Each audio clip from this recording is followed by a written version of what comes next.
সিলেটে প্রধানমন্ত্রী তারেক রহমানকে নিয়ে এনসিপির নাসির উদ্দিন ও সার্জিসের কটূক্তির প্রতিবাদে সুনামগঞ্জের বিক্ষোভ মিছিল ও প্রতিবাদ সভা।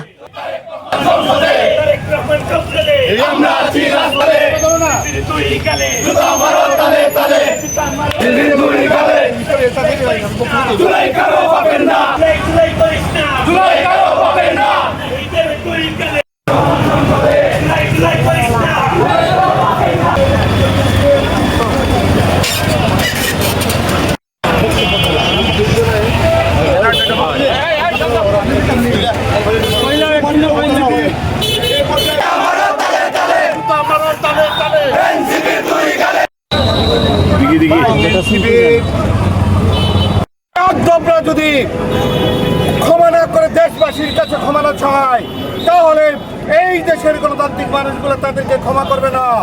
তাই আমরা হুঁশিয়ার করে দিচ্ছি, অবিলম্বে ক্ষমা করে সুস্থ ধারা রাজনীতির ফিরে আসুন। উনি এমনি বলতেছেন না, উনার পিছনে তারা ইন্ধন দিচ্ছে, সেটা বের করতে হবে।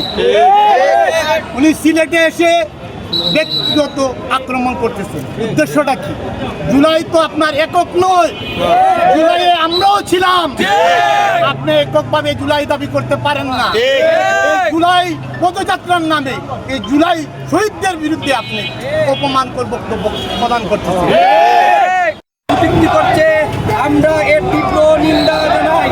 মাননীয় প্রধানমন্ত্রী দেশ নায়ক তারেক রহমান সহ বিএনপি ও জাতীয় নেতৃবৃন্দের বিরুদ্ধে আবারও এভাবে কটূক্তি ও সমালোচনা করলে অবৈধভাবে এর তীব্র প্রতিবাদ জানানো হবে, কঠোর জবাবদিহিতা জানানো হবে। নির্বাচিত প্রধানমন্ত্রী জননেতা দেশ নায়ক তারেক রহমানকে নিয়ে কটূক্তিপূর্ণ বক্তব্য দেওয়ায় আমরা এর তীব্র নিন্দা জানাই।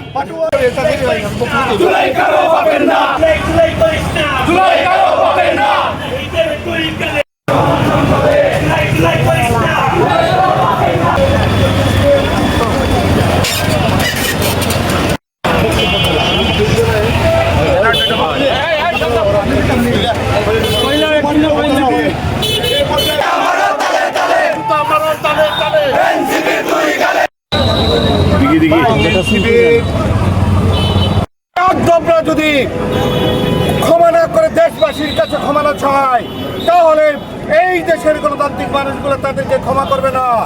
তাই আমরা হুঁশিয়ার করে দিচ্ছি, অবিলম্বে ক্ষমা করে সুস্থ ধারা রাজনীতির ফিরে আসুন।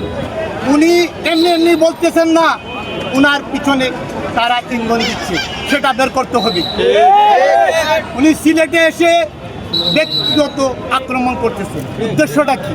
জুলাই তো আপনার একক নয়, জুলাইয়ে আমরাও ছিলাম।